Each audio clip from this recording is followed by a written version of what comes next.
Welcome to the Weekly Whiff podcast, episode number 15. I am joined, as always, by my good friend and co-host, Shaun of 28 Posts Later. And today we will be discussing Stardew Valley, a game of which I have very limited and little experience. Yep, Pete didn't do his homework too well this week, so I'll probably be fucking leading the episode like always. It's entirely fine. Everyone loves it. No. But before we get into it, mate, how was your week? Tell me a story. My week, pretty alright. I got Ghost of Tsushima this week, the fucking samurai, so just been samuraiing it up for the last few days, and I'm enjoying it. It's a fun game. There's really cool shit about it. There's really like weavy stuff. So there's like minor details in that game that I really appreciate and love. Like instead of like for healing, so the way they like go around like healing your character, and that they don't just make you wrap a bandage around your arm or anything. They have like the most fucking badass shit ever. It's just like you've got a resolve bar, and then once you need to heal, you just press a button, and then you harden your will basically. So you don't heal or anything. You just keep going. You're like, nah, I'm gonna go another round or something. So you just like, nah, pep talk, fucking get up and keep fighting. It's like no healing, just walk it off, going. princess. Exactly, it's fucking badass. Like I love mad. it. That's awesome. And there's a lot of minor details like that. The sword play is a lot of fun. It's very satisfying to do, and I'm very happy with it so far. And the story is serviceable as well for me, but I haven't gotten far enough into the story. I've just been doing side stuff.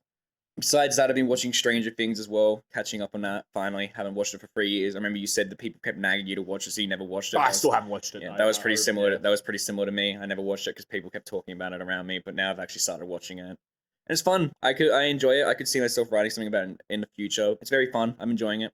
It's a good show. Like casually, easily, family friendly, accessible. Yeah, horror. exactly. It really is just family friendly. I was gonna say my family watched it a lot, but my family loves horror, so I was like, actually, never mind. It doesn't really mean much. My family raves about it. They love it. Oh, do they? Yeah. And we've never really been a big horror family. I mean, my parents watch the occasional bit, like The Conjuring, I think was a big one. But for the most part, my dad's not like, mad into horror or anything. It's a fun show. Yeah. It's nice. Maybe I'll recommend on a podcast. Why you gotta do this to me, man? It's not even horror. It's like not even scary. Fucking like pussy shit. It's the principle of the thing. I don't want to watch Stranger Things. Characters are way more. Well, tough luck. All right. I didn't want to watch Altered Carbon. All right. Here we are. Yeah. 5 episodes later, and you're still bitching about that shit. All right. Is that like just unilaterally the worst episode we've ever done? Pardon? Is that just unilaterally like the worst recommendation? Altered Carbon. Yeah. That's not the worst episode. It was a funny episode. All right. I was asking the question, like, why do you hate it so much? Why do you keep hating Altered Carbon? If you want to know why I hated Altered Carbon, refer to the episode. There you go. Sean's better at marketing this stuff than me. What was your week like then? My week was... You know you've had a good weekend when you can't remember shit of what happened before that. But I did some stuff. I'm pretty sure it involved work. I have been getting into... Oh, no, that's right. Dresden Files. The newest Dresden Files book came out last week. And I read it. And Jim Butcher, I love you, but why you gotta hurt me like this and have a cliffhanger? The end of this book was vicious. It's really good, though. I'm really enjoying how he's tying everything together. He's bringing everyone back. He's piecing it all together. Things are ramping up. There's a lot of anticipation. There's a lot of excitement. And the new one's coming out in September. Nice. This is going to date this podcast again, but I think we are catching up, aren't we, at this point? We're not sure. getting so insanely, but well, maybe we are. I don't know. I mean, I don't really think anything. We're just literally like Tim just puts over the screen like the timeline. I mean, right now we're like 5 episodes ahead. Right. Okay. Well, that's fantastic. Better than be like 10 or something. Or no, we were never at 10. Pardon? We were never at 10. 6, I don't know. 7, whatever. But yeah. So no, Dresden Files came out, and I read that, and I read it again, and I think I read it the 3rd time. I really love that series, and the new one's coming out in September, so I'm super keen. Really excited about that.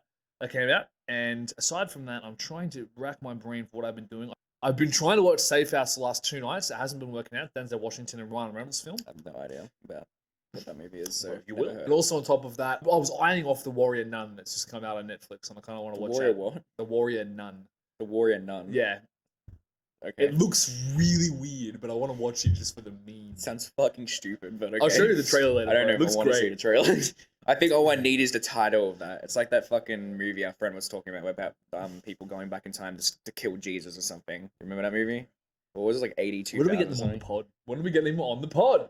He's an enigma. We don't need him on the pod. We kind of do need him on the pod. Anyways, so that was my week, mate. That was my week. But Stardew Valley. Yeah. Take us away. Yeah, Stardew Valley. So Stardew Valley is I don't even know what year it came out, actually. I didn't research that. But it's a indie game, completely made by one guy, I'm pretty sure. I at least know that he's the only one working on it now, because everyone keeps harassing him for updates, and he's one man, so it's a bit stupid. But it's made by one guy. It's a farming simulator / like life simulator in a lot of ways. You just go around a town, you socialize with the people of the town. You farm. You can also like fight and kill monsters. There's a fair ways to go about it in terms of gameplay, but the simplest thing about it is it's just a game that's just meant to be very chill. You kind of go at it at your own pace. It doesn't force you to do anything or to do it anyway. You can do what you want, but there's ways to go about it that are more efficient, but it's really just you experiment on your own. You make your own farm. And you just do what you want to do, and you do what you do best. And I think it's a fantastic game. I've got I'm pretty sure over 100 hours into it now at this point on the PS4, and I absolutely adore it. I think it's perfect from the gameplay loops to the art style and to just like how really like sweet the message of the game is as well and what its themes are about. But I've had 100 hours in it to contrast to your I'll pull it up now. 8 hours. I'll have a look just to show how much I am. I really think it is a mood thing, though, this game. Absolutely, everyone 100% is. If you're coming home and you're still wired and everything else, like with what I do, I get home and I'm pretty excited. Dresden Files stuff came out, obviously, but the music's starting to come playing through. I was just worried the speaker would start up and you just see the beautiful music just blasting off the speaker. But why am I doing this? It's on Steam. I was questioning why you were launching the game. Why am I opening the game? I was questioning that. I was a bit confused. Anyway, Tim, make sure I've said it's very much a mood thing. So it's like... No, 100% is. I feel like if I've been in the office and I came back, like the opening animation, you know, when you come back and then... Yeah. You sort of go out to the farm, it's just like, nah, stuff this, I'm just going to go out to the country and do that. I feel like it's better, but most of the time I'm pretty active, I'm doing stuff. Like at home, I'm still pretty wired. Yeah. So like I sort of don't want to really like get into the turnips. So I start turboing turnips, you know? I'm kind of chill out a bit. And no, sorry, I don't want to chill out, I want to keep going hard. 2 hours total week. Well... I've got 2 hours logged in this game, apparently. Well, that'll be interesting. So hopefully we can get some. So I know very little about this game, but I do like the opening animation. I love the music. I love the feel of it. The music and I think I don't know if the message changes over the. The message doesn't change, but I'll save the message for the end of the podcast because I kind of want to talk about like the gameplay a bit because I think the message is the ultimate thing and I want to kind of build up to it. But, yeah, absolutely, man. So Cool show. So I think it's got a pretty good gameplay loop where there's a lot open for people to get like into. So there's just one way to play the game or something. There's various ways to go about it. There's various ways to make money in the game, but like that is kind of the point. You're meant to make money so you can kind of like the progress indicator is that you make money, then you can usually you can buy something new, buy some new crops or something, or buy some new material to actually do stuff with. And you keep doing that, you keep like going up and up, and then eventually you can buy something new, and then you can make more money with that something new, and then you can buy more, and then you can buy more stuff. And the game doesn't really make you pay rent or anything. You're not meant to you don't have this deadline you have to work under or anything. The game just lets you go at your own pace. You don't need to pay off the mayor or something like 500 gold every month or anything. Yeah, well, that's they send you some like little mini goals every now and then. Like go find an axe in the woods. Exactly, yeah. Like so you get like a journal and you're given like goals and quests to go on. And every month, like every now and then, every month has like a special event. Like I think for December or winter, they give you like a person to get a gift for or something in the town, so you can do that. So everyone has their birthdays, you have to give them gifts. Or you don't have to give them gifts on their birthday. Right, just like real life, fuck them. You can though, and it gives them bonus affection points. And then for winter, for I can't remember what they call, but for Christmas, basically, the mayor gives you like a person to give a gift for, and you can do that or something, or you can not, and just go fuck them. I don't know what happens if you don't give them a gift. Actually, it'd be funny if you don't give them a gift and you get a gift. You're a nicer person in this game than you are in real life. Pardon? You're a nicer person. Oh, I'm the fucking saint in this game. I'm like the fucking best person ever. Like everyone loves me in that game. But yeah, so there's like little goals like that here and there. But in terms of actual gameplay, we'll go through it like bit by bit. But there's the obvious one, which is the farming, which is you make crops, you plant crops. You water crops. You water crops. You reap crops. You reap crops. You sell crops. You sell crops. You buy more crops. And then you keep going. And that's how it starts. And it's very slow at the start. I will admit that. Like it takes a while before you can get into anything efficient. And really. that was what it was with me. Like, every time I'm poking out, I'm like, I am making zero progress here. Yes, but it's oddly captivating to me where I just keep getting I get stuck in this loop of going around and around and doing it. But what's fun about it is that it's very rewarding because eventually you'll be able to buy sprinklers. And then you won't have to water your crops anymore. Really? They'll water their crops for you. Okay, right. Sometimes it's raining as well, so you don't need to water the crops, which is like, oh fuck yeah, it's rain, yeah. But basically you'll keep making. Also, just on the basic crops thing, like the fucking crows that come down and start eating your crops. Well, eventually you can get scarecrows, and then the crows aren't a fucking thing anymore. I haven't seen a crow in that game in like years. Haven't seen a crow ever, honestly. But you get and then you can get fertilizer as well, which kind of starts speeding things up. So you can use fertilizer to get higher rated crops, which will give you more money. So But you need it, like, obviously the fertilizers are a lot of money. So like I have like 240 crops, like fields basically, that will make wheat every day for some seasons, and that gives, I swear, like over $5,000 of money every day, compared to 10 gold you get every day, like at the start of the game or something. So it slowly lets you escalate and like get more materials, and it's very satisfying doing it, because looking at where I was at the start of the game and looking at where I am now, because I made a new file to play with a friend, and I was like, fuck, this is so slow compared to how much money I'm making in my other world right now. Yeah. And it's fun because of that, and it makes you want to keep going. It's very rewarding. Like it's a good gameplay loop in my opinion, how the farming works, because there's enough that you can see. It's like, oh, I want that. I want to get this new farming material so I can farm more efficiently. Oh, sprinklers. I want sprinklers so I don't have to fucking water my crops every day anymore. Yeah. And it's good in my opinion. It's very good, and it's also just fun. Like the gameplay loop. I know you said that you need to be into a like right mood for it, and I do agree. I want to get home and I'm wide, and I just want to like play some company or something. Yeah. Exactly. Yeah. You do need to be kind of in the right mood, which does tie into its message, obviously. But I think this game. If you come home and you want to like shoot things or something, I wouldn't say play Stardew Valley due to farming gameplay loop. Even like the monster hunting gameplay loop isn't that intense or anything. But like, is it monster hunting in this game? Like I say, monster hunting in like quotations or whatever, like because you can go into dungeons and fight like skeletons and zombies and that. Are you serious? Yeah. Did you not get up to that? There's like a caves like system, and then you can go like there's like you go in these caves, and there's skeletons, there's zombies. You can get treasure, you can get different swords, you can get like this rainbow shard and fucking find a shrine in the desert and summon a sword like from the fucking heavens. Really? Yeah. Yeah, there's a fair bit there. I feel like you're fucking with me. I'm not fucking with you at all. Like that's pretty fucking accurate. There's like a desert mine you can go into, which has fucking spooky worms and fucking skeletons and shit. So that's another, like, that's the other gameplay loop where you can kind of go mining and exploring, and there's monsters you can fight. They don't have bosses or anything. I don't think the game has any bosses or anything that would be qualified as bosses. I'm thinking about it, but no, I don't think so. The mines are the mines in the town have like a limited amount of levels, but the mines in the desert go on forever and ever, and you can get more materials. Similarly, farming and all that, there's things you can buy to help speed up the process of mining, getting materials and that. There's mini goals you can do in the mines as well, where you can get artifacts to fill up the museum. I don't know if you saw the museum while you're playing. Museum, yes, yeah. And I thought it was just for geodes, but apparently not. No, there's a lot of shit you can put in there. Yeah. I think on my world I've maxed out the museum finally, and it fucking took me ages. I'm trying to platinum that, and it's gonna take you a small eternity. It will. The trophies I have left aren't like that time consuming anymore. Yeah. So I'm on the home stretch of it. But I got you, awesome. It isn't something I want to rush or anything, or like fully like it's about enjoying it. Exactly. Yeah. With me, just like first time I opened it up, I remember just sat there and I was just listening to the music, and then I watched like little opening cinematic of the guy who just works in the office and drives to work, drives out. He's just like, nah, had enough. Going out to the country. It's like super sweet and heartwarming, man. Exactly. So, like, this game is so cute, and you just get out there, and your neighbors visit you, and they're like, okay, now do some stuff. Yeah, exactly. And then it's like, all right, cool. So I have these tools, awesome. And so you just start clearing out your farm. You have to make a bit of room and stuff. It's all very neat and ordered. And it feels super satisfying, even just like the sounds it makes, like when you fucking hit a rock with a pickaxe. It's like this sound, and then just pick it up. It's like, I don't know why the smallest sound bite would be so satisfying, but it is, like cutting trees down, picking up all that wood. I was an idiot. I was composting everything. I was just throwing everything into the bin. Okay. To start off with. Jeez. And then like I was trying to make a scarecrow the last time I was playing, and I was like, I don't have any fiber. I was like, because you dumpstered all the fiber. Yeah, exactly. Oh, right. Okay.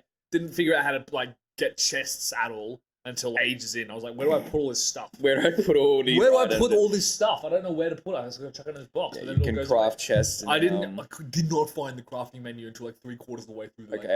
It's funny. That's really funny. I just didn't even think about it. I was like, there's a start menu. Oh, what? Yeah. I was just way too absorbed in the actual game enough to get to the menus. I was just sort of like, I got all this stuff. No, that's fair. I didn't feel like there was menus or anything, you know? That's fair. I don't know. I was just really absorbed in like the scenario, like the scene and the music, and then I had to figure out how the fatigue worked.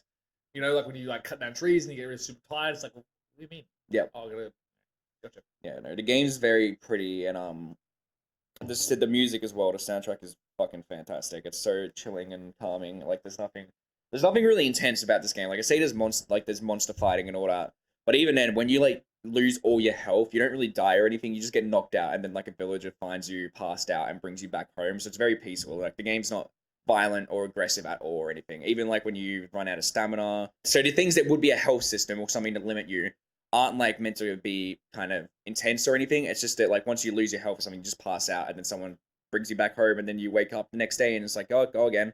Just be more careful this time, dickhead. Or something. And it's like, and that's Also, obviously such language is not present in this game. yes, no, there's no characters saying go fucking kill yourself or anything in the game. At least not to my knowledge. All the characters are very PG-13, no violence. But yeah, so the game's not meant to be this ultra violent or intense thing. The audio better be fucking recording. Click on it. All right, good. Pete almost fucked everything up. I could see Pete freeze when he was going through to like Windows just then, just to make sure that it didn't end up like. It's fine, Shaun. Yeah, I know. I knew it was. It was just funny watching him freeze. So yeah, Stardew Valley, not a violent game at all. Just completely colorful and vibrant. There's really like no dull colors at all, except for in the office scenario, and which is done on a purpose. Like I also feel like when you go into the supermarket, you know that. Yes, well, yes, you used to work for that company. That's actually I get like mild PTSD when I walk in there. I'm like, yeah. I don't want to be here right now. Exactly. It's the most bleak. It's like the blandest building in the game as well. There's nothing like there's not much there. You can just buy some items there if the other shops close on the day is really what I went like.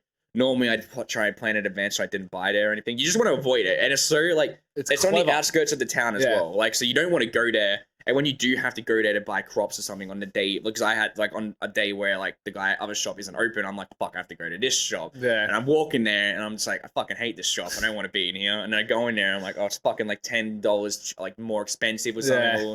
And then I'm like, I fucking hate this place. And then you leave and you just never want to come back. Yeah, no, I hear that. Actually, it's funny that like you've already been conditioned to believe that because you're having so much time out in nature. It's weird. Yeah, exactly. And it is so like just modern, like in that building as well. Like, compared to the rest of the town, it stands out so clearly, and it's great. I think it works fantastically. I'm pretty sure, though, right? Like that's by design, surely. Yes, absolutely. Yeah. I do think that's why it's on the outskirts as well. It's very smartly done to kind of make you condition you into disliking it, and the contrasting of colors as well. Obviously, is just so like you just see and you're like, ew, blue, like grayish, bluish. Like, what do I want to? Why do I want to be here? I want to be in the green again. I want to be in the green again. Yeah. And even like the guy that like owns the store, I don't know if you saw him when you were playing anything. He's like a slimy, like kind of. Oh no, yeah. I didn't see him. Yeah, he's a slimy, like fucking well dressed, like looking manager guy, and you're just like, you're fucking bad news, aren't you, buddy? I'm pretty sure with one of the patches for the game, they made it that you, because later on you can kind of get rid of the store or something. Like you kind of they don't want the store anymore once you patch up the community hub and all that. So they're like, oh, get out of here. And then you can turn it into like a movie theater or something, and it's like it's all like it's way more colorful and in theme with the rest of the town, and it's just this really chill kind of entertainment hub for the kids or whatnot. It's really cool, very in theme with the rest of the town after you get rid of it, and it's smart. I like it. It works. I had a lot of fun with the arcade machines in the pub. Yes, the arcade machines. It's so funny. It's like it's a game within a game. Yes, so much fun though. You're just going in there, there's a little cowboy thing where you just pick up the stuff. And I was like dicking around with it. This is really fun. Yeah, it is fun. One of the trophies for the game is beating that whole arcade thing without getting hit once. Really? Yeah. It's not easy. No. But it is fun. They have a bunch of little things like that. There's like one where you're riding a minecart or something and you have to fucking jump over gaps or something. So it's the most fucking like arcadey game I've ever seen. And look at it, I'm like, I've fucking played this game before. It's so stupid. It's great. This is the point of the depth of this game is that your character can walk into a pub. Yeah. Make conversation with everybody. I was trying to meet everyone. Yes. In the journal. I walked up to one of the arcade machines. I was like, "There's no way I could just sit there and sort of jiggle around." And it's like, "No, actually, put me inside of the game." I was like, "This is mad." There's one man made all this. Are you serious? Even the pub in general is like it's very like fun, like going there at nights or something, and there's like all the adults just like hanging out, drinking, and like eating and dancing. Dancing. Yeah. The game has mini like events that happen every season as well. So apparently there's like an egg festival. Yeah, that was like going Easter, on, and it told me it's like there's an egg festival. I'm like, nah, I'm chilling. Well, you should have gone. Stay home. You can collect eggs and get like bonus stuff and all that. There's like an Easter egg hunt. They have like a flower dance or something, which is basically just like a fucking prom dance, really. Like it's the equivalent of it, where you ask one of the girls to dance for you, then she rejects you, then you don't get the dance, and then you just sit in the corner and cry while everyone else is dancing. It's fun. It's very accurate. It reminds me of my real life. Anyway, other things that happen. There's like a fishing tournament that happens like one season. Yeah. Which is a good segue into the fishing mini games. Did you do any fishing? I did not do any fishing. Fishing's fun in that game. I did get the rod, but I didn't try fishing. I fucking simp for fishing in that game. Fishing Really? is great. Yeah. I love it. It's so relaxing. It's very simple to do as well, but it's very rewarding. Has it got its own kind of music? No, I don't think so. I think it's just like the same music, and then I don't think there's any music attributed with fishing, but it's fun. It's very easy to do, and it's rewarding getting all the big fishes and all that. And then you can obviously improve your fishing rod so that you can catch fishes easier. Yeah, that's right. Same with the regular tools. Like you run into obstacles when you first start the game, you just can't break through. Like, you don't know how to do any of that stuff, and that's part of the loop, right? Yeah. So you need to get more stuff so you can get the stuff to get that stuff. Get so that you can, stuff, clear it all out so you can plant more stuff to get more stuff. It's also rewarding, like, in a sense, because when you upgrade it, there's a lot of shit on your farm that you can't get rid of or anything. So there's like some giant rocks in that. So when you do upgrade it, you can also clear out your farm so it looks better. I was having problems with these shrubs, man. I don't know how to knock the shrubs down. I thought it was like, it's sort of not trees, they're like shrubs. And I was attacking them with everything I had. Like pickaxe doesn't do it, the hoe doesn't do it, the sickle doesn't do it, and whatever. I just couldn't find a tool to get rid of these shrubs. I don't know what shrubs you might make. I did a forest thing to start with, but I don't know what it is. Maybe, They're a weird little like thing. I keep smacking them. It's like nothing's happening. I was like, what is it? Yeah. I assume that was another thing I need to get. Maybe I need a hedge trimmer or something. Maybe. I'm just trying to think. But that's on that, actually. The game lets you choose what kind of farm you want at the start as well. So yeah, it's like 3, isn't it? I think they used to be 3. Now there's 5, I think, like in terms of farms or something. But each farm has like its own merits. It kind of ties into like the different gameplay loops as well. There's one farm that's just mainly used for fishing. There's one that's used to where monsters will spawn in it and you can kill them off so you can get more monster materials or something. There's one that has a lot more land so you can use it farming. There's some multiplayer maps now where it's like they're split into 4 areas so that you can have friends. That's sick. Yeah, it's cool. We should have done that. Oh no, actually, you want to experience this game when you're by yourself first. I think like it's good to experience on your own, but it's also good to play with friends. Me and one of my other friends are playing it, and he's a fuckwit. So like every time he was just like angry, he was just like purposely fucking around with everything. I was like, is that what that screaming was last night? I wasn't playing that last night. Right, okay. What the fuck was I playing last night? I did hear screaming. I don't remember what we were doing last night. I think we were just fucking around. We played Minecraft for a bit, then we got bored, so maybe that was it. But yeah, Stardew Valley is like a 2D Minecraft, so all within theme for this episode. We're not going off track at all. Anyway, what are we talking about? The multiplayer maps. Yes, the multiplayer maps are very good in my opinion because it's like they all have the 4 corners as well. Also have their own kind of merit. There's one that has, I think, that's better for farming. There's one that has a fishing like lake in it, so something. So you can kind of assign tasks with like that. You can put like the houses for whatever preference you want. If you do want to play multiplayer as well, you do have to build like a spare house for your friend or something first, but you can basically do it on the first day because the houses don't take much materials at all to make. You just got to smash some trees and then you're good. Exactly, yeah. In terms of like houses as well, you can upgrade your house where by talking to someone else, so that's another kind of sense of progress and continuity in it. You can upgrade your buildings. You can Robin, is it? Yeah, you can talk to Robin, and then you can also make farm buildings, which gives you animals, which is also something you can that was what I was working on getting on. Yeah, I had to get that. Yeah, you can get cows and milk them, the animal, and you can also get chickens, and they will lay eggs, and you can also get a dinosaur. Really? Yeah, you can find a dinosaur egg and lays dinosaur eggs, and you can make dinosaur mayonnaise with it. Mayonnaise. Yeah. Dinosaur mayonnaise. The way you're looking at me is like, as if you're expecting me to like say I'm joking, but I'm not joking. You can make dinosaur mayonnaise, and it's worth a lot of money. Okay. You can also get void chickens. I wish I was joking about that as well, but they're void chickens. Yeah, they're just like these black chickens with fucking red eyes. I don't remember how you get them. I just found a void egg and then I had one, and I was like, all right, I guess this is now. What do they do? Farm. They just lay void eggs, and you can make void mayonnaise with it. that was the best. Void mayonnaise. And yeah, you can get goats. I really can't tell fucking with me. I love it. That's so fucking good. That was the best. I'm being completely serious about that. Then there's yeah, you can get goats and cows as well. I don't think there's any other wacky animals you can get. You also get a dog at some point, or a cat if you set your preferences to cats at the start of the game. Right. Because the game asks if you prefer dogs or cats. And gotcha, I think I did put in cat. Yes. What are cats for? Oh, they're just like pets. Like, they don't do anything really. Just hang out. Yeah, they just hang out. You name them. They fuck around. You get a horse. Did you get the horse yet? No. Yeah, you get a horse. It shows up at some point. You can ride it. So you get around faster? Yeah, basically. It's just awesome. speed. Yeah. Yeah, cool. Yeah. And then you also have like a greenhouse that you can make at some point, which is kind of useful for winter, because in winter, all your crops get destroyed by snow, basically. So Yeah. you can't like actually put any crops down. Gotcha, right. And so for winter, you need to be relying on animals to make money if you want like to make money. Right. So that's a good, and winter's the last season. So by that point, you should have animals if you've been playing the game, not like a brainless fucking monkey or something, I guess. No, it's not necessarily always intuitive. Yeah, yeah. It's not a very in-depth tutorial. Characters will talk to you about Yeah. so I'm pretty sure the character that has animals will talk to you at one point before winter and be like, oh, you should come to my house and buy animals if you want animals or something. They give you more money. No, So it kind of leads you like in the right direction. it does. It's just, if you're like me, you need handheld every little baby step. The crafting thing was not obvious at all to me. For whatever reason, I just didn't open up my menu. Yeah, But, I don't know. I found the crafting menu pretty fine. So Yeah, that's right. But again, I'm a special case. yeah. No, like this. Yeah, it's.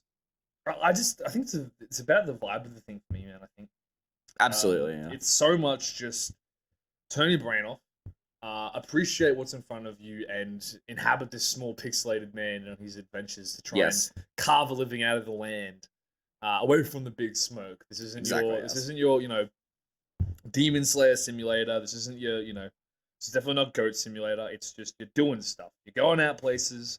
You're exploring. You're carving out a little niche. You're keeping everything ordered and tidy and nice. And you work for a living. And then you go home and you have to sleep. And that's just how it goes. And it's not like fantastic. It's not super realistic or anything. Like I hope I've kind of conveyed that enough to viewers. Like void mayonnaise, dinosaur mayonnaise. You can find a wizard at one point. There's like a wizard like in a tower.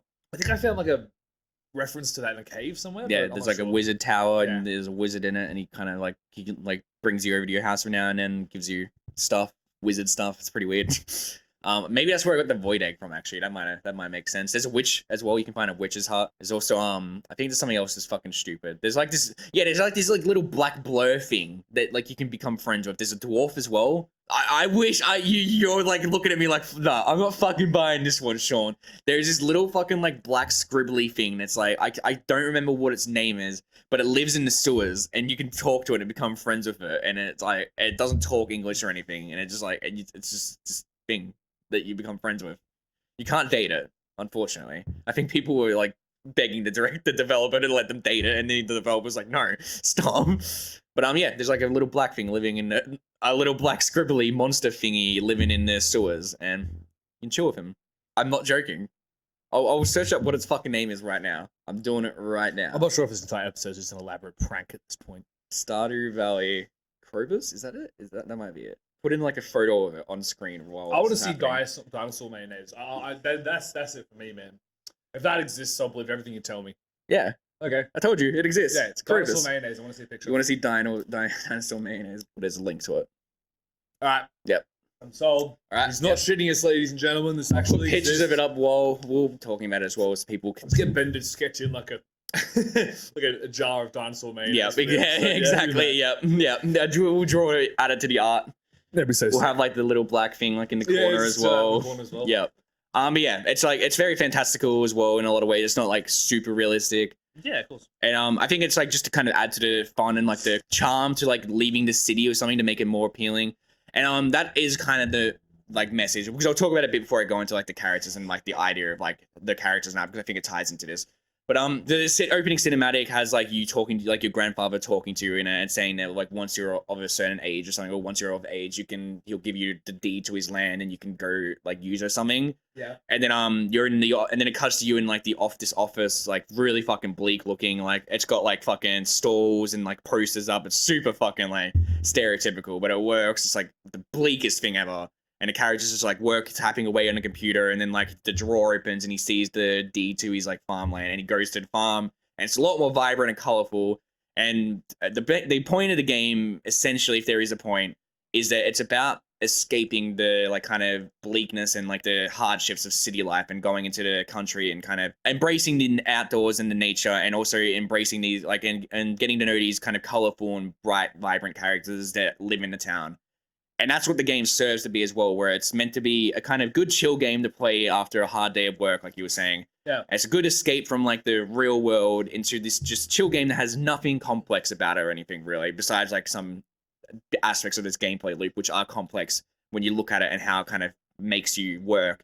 Like if you look at it fundamentally and how it works, you could say it is complex, but essentially the game isn't like complex or anything. It's very basic. There's no violence in it. There's nothing that's kind of meant to like get you intensify you or anything. And the characters aren't complex either. They're very simple. They're not like, they don't have these complex motives or these complex relationships with each other. There's no like love affairs going on or anything.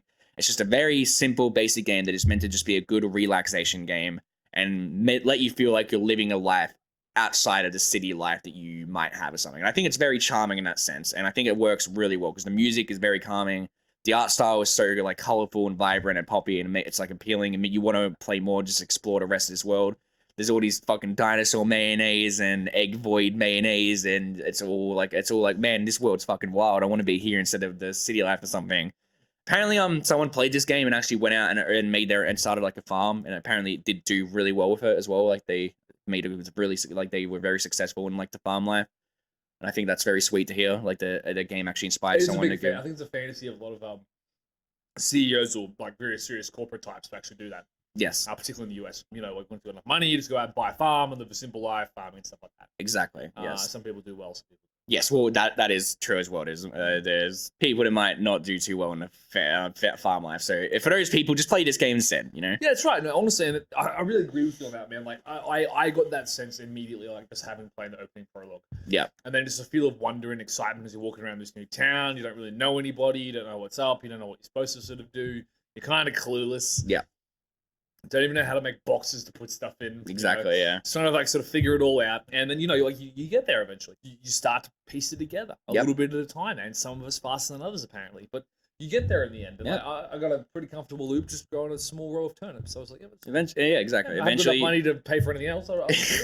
Eventually, you start making a shit ton of money, and like I said, the game doesn't push you to actually have to pay off anything or something. You don't have to make money at any real pace. Or anything. There's always that next shiny upgrade just waiting for you up the tree. Exactly. And grab it. It's going to be fantastic. It's really just what you want to do. Affect the way you lay it all out. Yeah. You can like dig it up and then reform it and piece it all together and make it neat and symmetrical and orderly. And there's so many aspects of the game that you can pursue. Like I said, you can pursue the farm life if you want. You could be go into the caves and just fucking fight monsters all day and make money off of that if you wanted to. You could fish all day if you wanted to. You could work in the museum. And there's like the other aspect as well where it is kind of a dating sim as well, where you can date like some of the you can date some of the villagers or something, and some of them are marryable as well. So you can marry them. You can get married in this game. Really? You know? Life simulator, guys. Yeah. Okay. Fuck real women. Just play Stardew Valley and marry women in this one. What, Pete? Got something to say? You can propose to them with dinosaur mayonnaise. You can give them gifts. Some of them like dinosaur mayonnaise, I'm pretty sure. In fact, I think that's like a meme that everyone likes mayonnaise in that game. Like if you give everyone mayonnaise, they're really happy with it. I don't know why. Okay. Yeah, so there is the dating sim aspect to it. You can marry some of the villagers. You can have kids with them as well. There's no sex scenes. I want to make that very clear to any fucking degenerates listening. It's not M or anything rated. It's just like you just get kids every now and then or something. It's like, okay, you can get 2 kids and then you can name them, you know, and that's what you do with kids, right? I wouldn't know. And they grow up? No, they grow up to like toddler age, I think, and then they stay like that forever. They're doomed to be toddlers for the rest of their life. Yeah. That's pretty mortifying, but you know, I think it's because they don't like. It's just a bit complex to have to kind of program in the idea of like like kids in the game or something and growing up and then becoming characters. And also probably maybe the game's not really about that as well, about having to deal with fucking prepubescent teens or prepubescent kids and then teenagers and then their rebellious phase and then fucking listening to hard metal and saying it's not a phase, dad, or anything. You don't want to deal with that in this game. You just want to have fucking fun. You just want to farm or anything. Honestly, you don't even want to get married. Fuck women in that game. Just farm. Embrace the neat life. Embrace the wee life. You know, you can watch anime on the TV. You can't. I'm kidding. But yeah, it's just a life simulator. It's very chill and there's nothing complex about it. I'm trying to think of a word. There's nothing aggressive in it. Yeah, confrontational. There's nothing confrontational besides like the Joja Mart guy, really. But like even then, it's not that confrontational because he's just like this fucking dark force that reminds you of the life you used to live. Yeah. Just a constant reminder. But then you can get rid of him. They fucking beat him up and throw him out of town. They do that. They beat him up. Well, one of them gets in a fucking toss up with them. Like Priya gets in a fight with him, and they fucking I think it might have like fight clouds or something, like the kind of little like dust clouds as they're fighting. Yeah. Dust up. And then they all say, yeah, fuck off, cunt, and then he gets kicked out of their town. And then you're really selling this guy's game to and then the market becomes abandoned and no one uses it again until you redecorate it into a theater and the guy never comes back. He goes off to do something else, I guess. They don't even say what he does, he just leaves. He's like, I'm sick of this place, and he leaves. You're looking at me I'm just in awe, dude. You're looking at me like, how much of this is bullshit? I really don't know. I love it. This is the best episode ever, but also the worst. It's because I haven't done my homework. Exactly, yeah. Even if you had done your homework, it would have taken you a bit to get up to that. That's like, it would have like a week, 2 weeks. Even like it depends on how you progress, because you need you need to completely fix the community center to see that. And yeah, that's my point. Like there's a lot to this game, and I have done very little with it. and that is to my detriment. But I have a feeling that the loop doesn't really change too much. It doesn't, Like, no. just Like, initial impressions are very. it gives you so different things pop up throughout like the game. So like once you finish the first year, someone new moves in and you can like interact with him a bit. But like essentially, as you like progress, you'll get more into the swing of things, and you'll be able to go at it naturally enough. So you just kind of going at your own pace. There's no end point for the game either. You can keep playing for as long as you want. Like, Yeah. the game doesn't. Can you like get more land, or are you just stuck with the one farm that you have? You only get like that one area, which is right. plentiful, honestly. Like Yeah. I'm using like half of that area like on my farm, and I'm already making enough money like to fucking satisfy myself. You can make wine in this as well. Like that's worth a shit ton of money. That's cool. You can have a wine cellar. I'm trying to think if you can make like void wine or something, but I don't think you can. Unfortunately, you can't make dinosaur wine or anything. Dinosaur wine. Yeah, unfortunately, you can there's like you can fish up dangerous fish or something. I think like there's like there's the legendary fish. A shark. No, you can't fish up a shark. Oh. But they have legendary fish. You can there's mermaids in it. There's a mermaid. Okay, right. They have like this nightlife market thing that comes to the beach every now and then. Yeah. And there's a shop that has a singing mermaid in it. Cool. Yeah. Pete's just embracing it at this point. I know. He doesn't know what's a fucking lie and what is it. I'll take it. Yeah.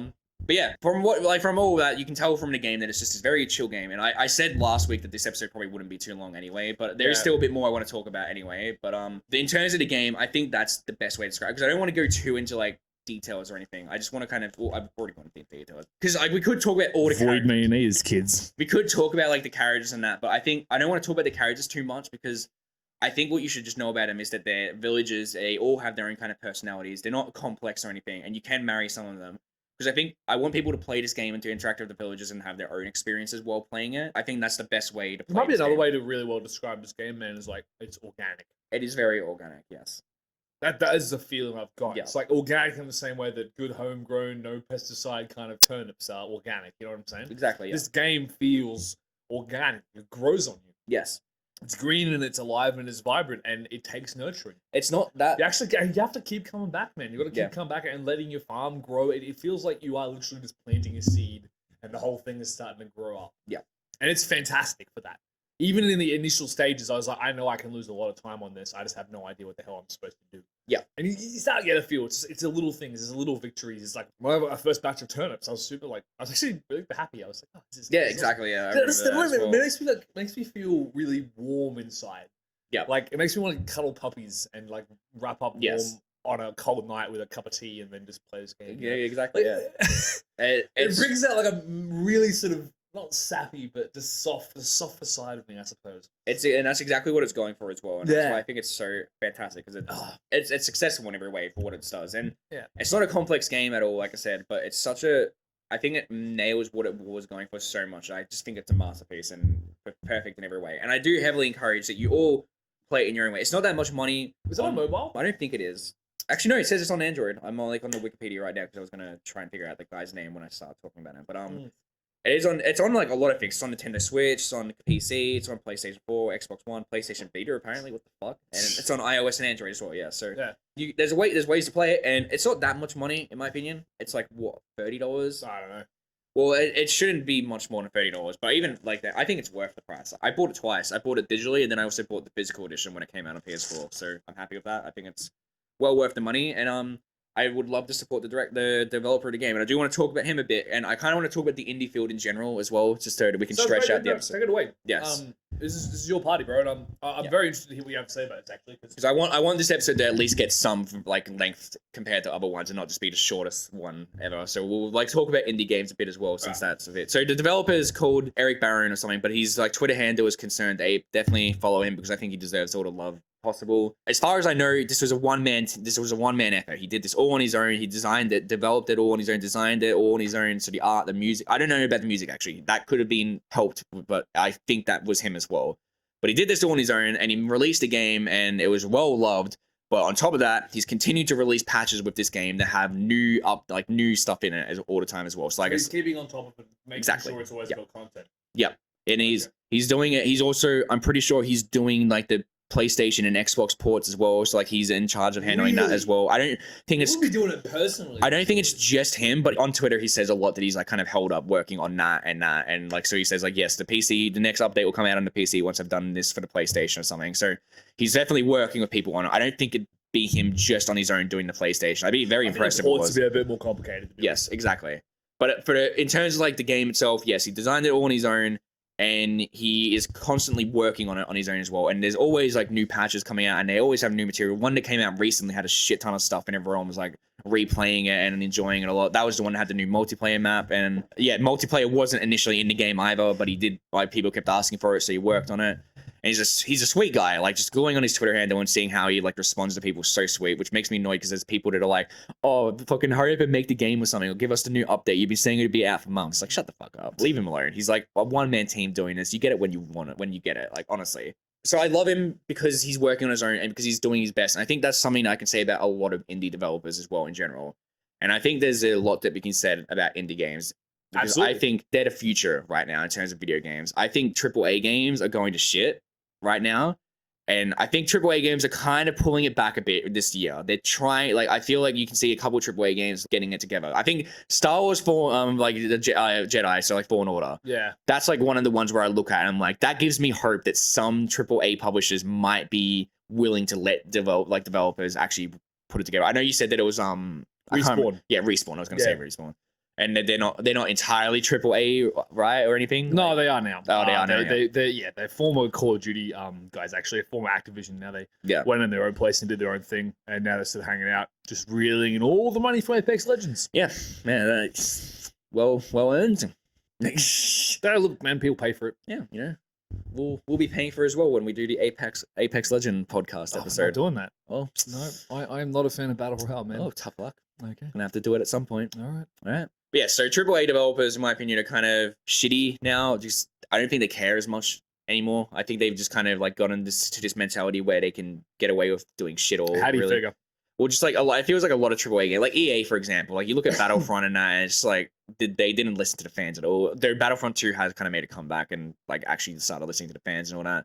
But I just see a lot of AAA games, and they don't look inspiring to me or anything. They don't look interesting. So like there's the COD games for a perfect example as well. Like even the COD fans don't like those games too much anymore because they're just always the same thing over and over again. Assassin's Creed. Current one's actually pretty good in terms of like people enjoying COD. Like the newest one they brought out, it's actually not bad. Well, however, I will continue with that. Like, yeah, they will say it's not the same. Yeah, but they still buy it every year when it comes out. Assassin's Creed as well is a pretty same shit. good example of that. Like that's just it feels like it's just the same game over and over again, and you look at the story and you're like, what the fuck is going on there?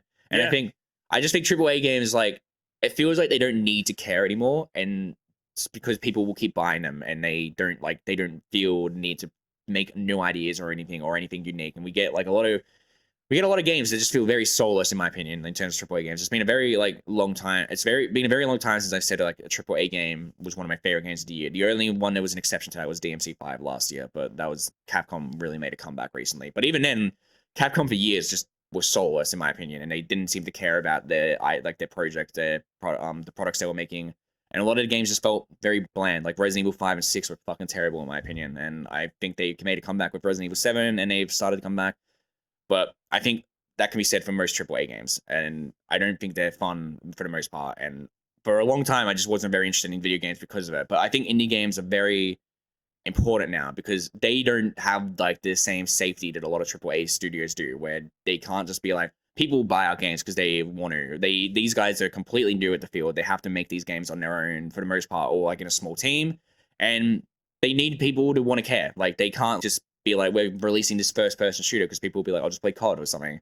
They need to you see a lot of fresh ideas in indie games, and you see that in Stardew Valley, where it's not a unique idea or fresh idea. It's just the way it's presented and the theme of it, and and the story and the vibe of it all is so very unique for video games and that. And sure, you could say like Minecraft has like this kind of like a similar feel to it or something, where you're crafting and like making farms or building and going and whatnot. But I still say Stardew Valley is completely different to Minecraft because Minecraft isn't trying to get it's an escape from reality. It's not an escape in the same sense that Stardew Valley is, where there's these vibrant colors and fresh characters that are very charming and enjoyable to be around. And on top of that as well, there's other indie games that I love. Like Celeste is an indie game that I fucking adore. I think that game's a masterpiece, but it's so special because it is a passion project for the people making it. And I think indie games are passion projects for the most part because it's people giving it their all to make these games, and they don't know if people are going to love these games.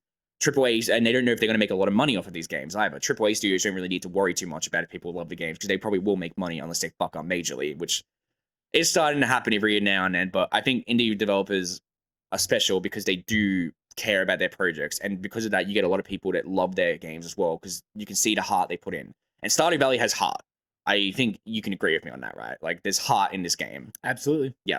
And that's just my take on it. I don't think AAA games are doomed to be like all failures. Like I said, DMC5 was my favorite like game last year. It was above and beyond for me. Like no other games matched it, and even indie games, I was like, they're good, but this game is the best for me this year. But for the most part, I think indie games are where I look for in terms of games. I don't get excited for AAA games too often. Like this year, the game I'm most excited for is like Valhalla 2, which is like the cyberpunk bartender game. And I that's the game I've been most excited for this year. Even while I was excited for Last of Us and Ghost of Tsushima, I was way more excited for that game. So like, fuck, the first game was so awesome. It had such a great story and characters. I'm so keen for this game. And similarly, I'm way more excited for whatever the developer of Stardew Valley is making next in any other game as well, because I want to know what he's going to do next. I want to see how he evolves and how he keeps going forward. Because AAA games is I don't look at AAA games and think that I'm going to get a definitive experience for the most part. Sometimes I look at them and I'm like, fucking hell. Like there's exceptions obviously, because I think Cyberpunk would be considered AAA, right? 2077. Yeah. Yeah.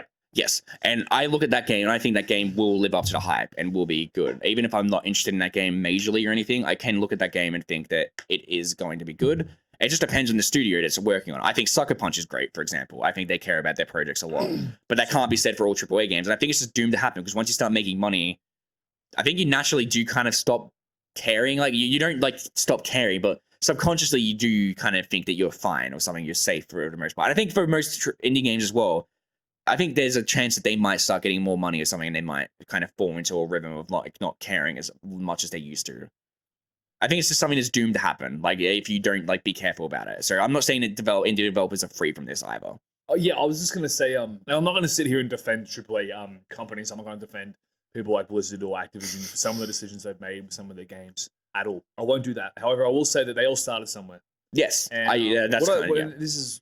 We actually drags into something I really want to talk about as well, which is like video games as art. Yes. And I really think they are, man. I mean, you look at Stardew Valley, it's a masterpiece, man. And what makes it even better is it's not a picture, it's not a painting, it's not a book, it's not something you're watching, it's an experience. Yeah. And it's an interactive experience. And every single person who plays that will have a slightly different one. Yep. They'll do it differently. And I mean, if you just sit back and you just think about that for a second, like as a general rule, I am in awe of yes. I love that so much. It's a transcendental experience, my game. Yeah, it really is. And I think this is the case with most video games. Particularly in role-playing games, and in a lot of cases, like big creativity tools like Minecraft, Terraria, they're definitely a bit like that. You can actually turn that into art. People have like made the Mona Lisa inside of Minecraft. I don't know what they actually do for, like, with the rest of their lives. They made a computer in Minecraft. Yeah, that's right. They're crazy stuff, man. Like, I think we're just with this, like all AAA studios started in a basement somewhere, trying this out. There was some crazy big new system coming out. None of these guys started with the huge amounts of money they have now. They all started as a crew of passionate, young, enthusiastic nerds who wanted to entertain some people. Yes. And they wanted to help them out. And you might look at someone like, say, Activision and go, well, where the hell did you guys go wrong? Or even like Infinity Ward or Treyarch or any of those guys who were playing COD, like making COD games. Everyone, like, a lot of the, and fan bases, as we know, are dangerous. Yeah. As a rule, because you got your like mad supporters absolutely love it, and you've got your people at the other end who just hate and then just shit all over it and say it was better when it was older, it was better when it was this, better when it was that. And we all know, guys, that people who are like crapping on it are still going to buy the next one in the series. Yes. And you can boycott it, you can do what you want. The fact is that even in these AAA titles that disappoint and irritate, they still sell. And the reason they still sell is because the idea of that game is still in the game and it's still an experience and people still enjoy that. And so for some games. What, sorry? For some games. Absolutely. And it comes down to taste, man. It comes down to preference. It comes down to sometimes who you gaming with. Like I think your personal gaming experience has been a lot more individual. It's been more like how things make you feel. And so in a way, man, I think you're much more in touch with the artistic side of this. I think you're a lot more in touch with the individual personal experience of the video game. I did a little bit of that myself, but I've also sort of branched out in the multiplayer sphere. I've been there for years. And and something like COD, which is just such an insane loop, and the fact they can keep pumping games out like that is kind of gross to me. I would love to see them try something different with that. And it's one of the reasons I really like Titanfall by Respawn, because it's the same shit, but it was made by like people who used to work on COD and wanted to say, we'll do something different, make it bigger and better, and throw giant robots in. I'm like, I like giant robots. Exactly. This. And so I just think when you draw the distinction between indie and the AAAs, and I think Yahtzee Kershaw made a really good point about this. He said like we must always support the indie developers. That is until they start to make like absolute truckloads of money. That's what and I that's agree the big with. one, Yes. right? Yeah. So if you want to support these people, you want them to see them do well, but you don't want them to lose their soul. Yes. You don't want them to sell out, as everyone says. And I think I have sorry. Yeah. Please finish your point. I'm saying I have an indie game that I actually want to talk to you about in a minute, but please yes, continue. because I agree with all that completely, and I want to make it very clear that I'm not attacking AAA games. For the most part, I love like some AAA studios. Like I said, Capcom, as much as I think they're fucking I'm cautious of them because I think once they start making money, they fucking start making shit again. Yeah. I love them because they like made two of my favorite franchises, Resident Evil and Devil May Cry. Yeah. And similarly as well, I liked Assassin's Creed 1 a lot. I didn't much like how the games went after that or anything. But I think that's kind of like what I meant, like where I think, yes, AAA games did start somewhere, and they all started strong somewhere. That's how they've been able to get to this point. And that's why I think with indie games, why I love them, while I love them so much, I do think there is that like caution we should have as well, where like if it could happen to them as well, where they do start to kind of make money and then forget, like they might be like maybe years from now, I'll fucking hate the Stardew Valley creator because he's like completely sold out of something. I doubt it because he seems like a really sweet person. I don't want to hate him, but maybe Stardew Valley is his opus. Maybe that's it. That's something else.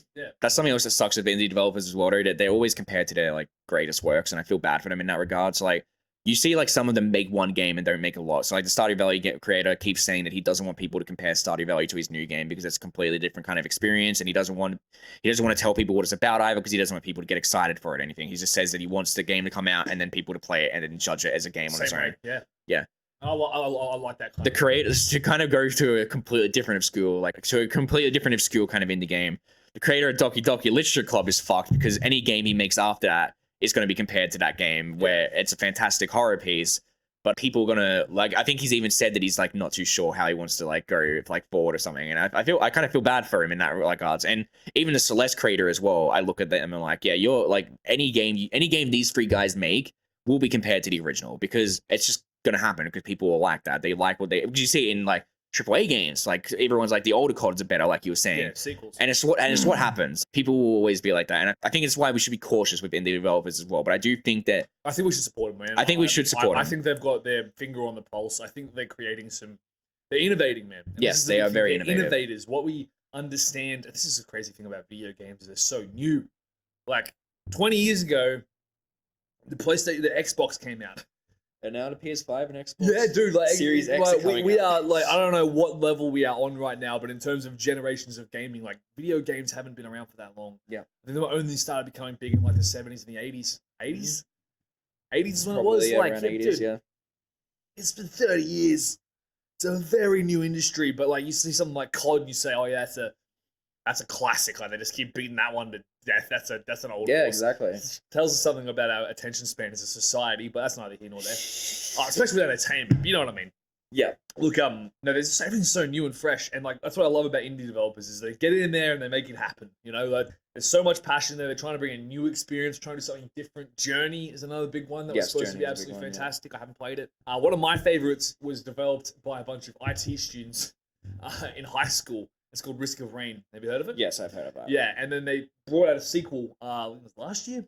I played it, and then they basically made the jump from 2D to 3D. And they're still the same group of guys, but the game is fantastic. Yeah. Like, just the fact like a bunch of kids in a high school made this, did all the artwork, did all the music, did everything. It's probably like I have a very similar vibe with it.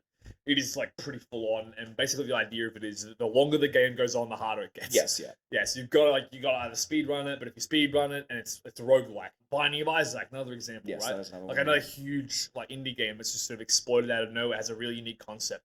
And there's so many of them.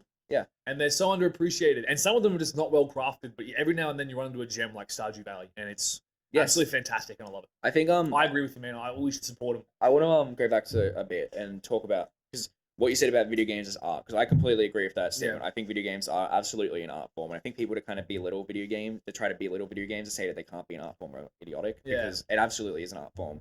And I think the best way to look at it is there are things that can be done in video games that just can't be done in movies or TV shows or anything. You can't make Stardew Valley as a movie. It only works as a game.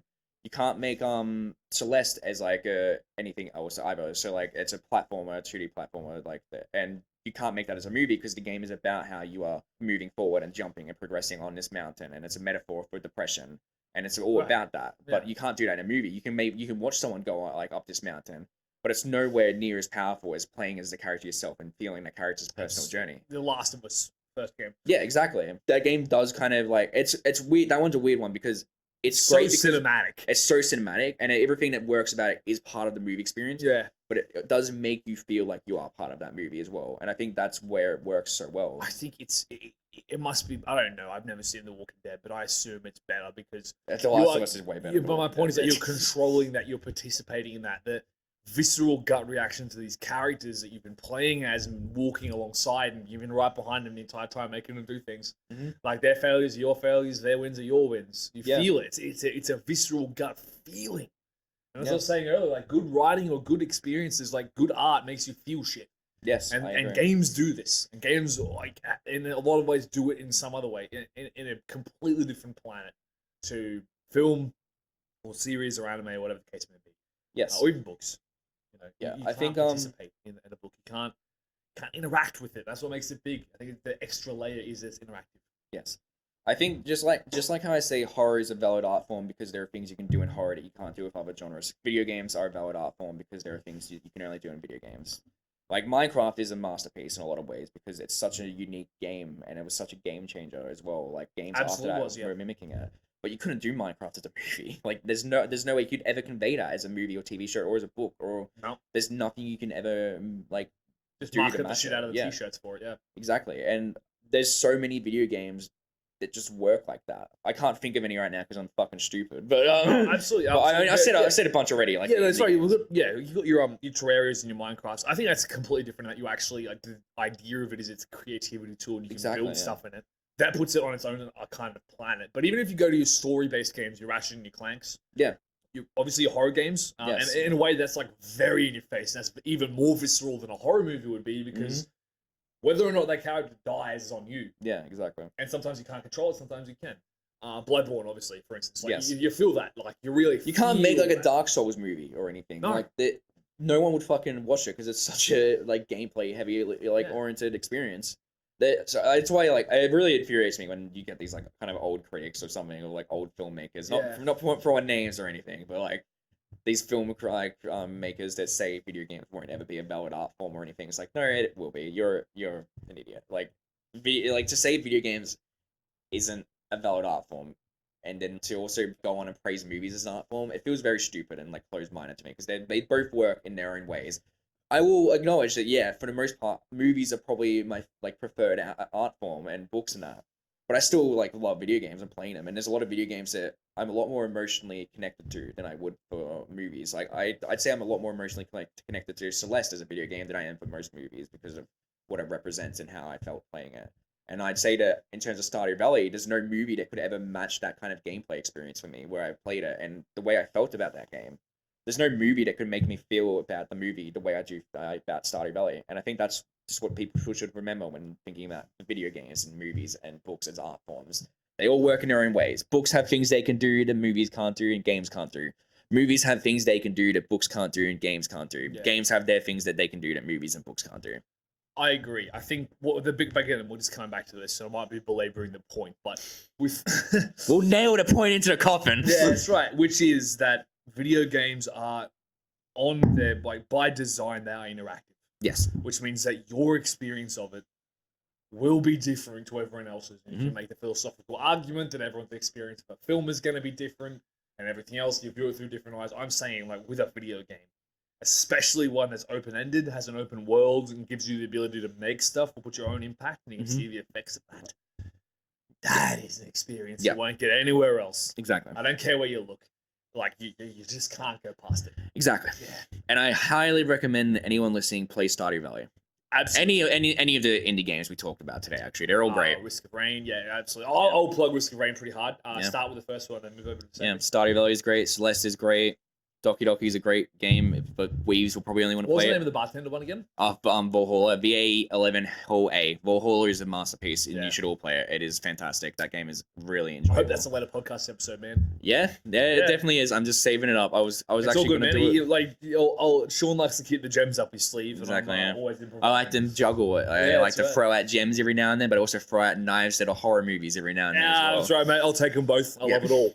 That was a really good discussion. I really enjoyed Yeah, it. That's cool. Got deep. For an episode that had a shit show the first half, the second half is pretty No, good. the first half was good, man. No, I like talking about this stuff. I think it's really important. No, it's good. But enough sucking each other's dicks. Let's get into right, the recommendation. God, man, always business with this, man. Yep. My recommendation for next week is I believe it's 2008 or 2010. I can't remember what year, but just judging by the CGI, and it's probably Oh, 2008. fucking hell. And the movie is Sherlock Holmes, Robert Downey Jr. Okay. and Jude Law by Guy Okay. Ritchie. The first one. We can do a 2-for-1 package, but I feel like the first one's the one to do. We could theoretically talk about both. I like the first one a lot more than the second one. Yeah. We can do. Oh, do you want to? I think like we will talk about the first one, but I will probably mention a few things about the second one. Yeah, we'll just assume 1.5 then. There you go. Yeah, exactly. But So we might watch both and then talk about both, or we'll just figure it out. But that franchise I want to talk about. yep, that's cool. That'll be fun. All right. Any closing comments from the audience? For the audience, rather, not from the audience, for the audience. Fuck 'em. We love you guys. Thank you so much for giving us your time and listening to us. I can do the English. Listening to us talk about stuff that we enjoy. We really enjoy it, and we really appreciate your support. So please subscribe and give Shaun some love because he needs it. Don't you fucking dare. Bye, guys.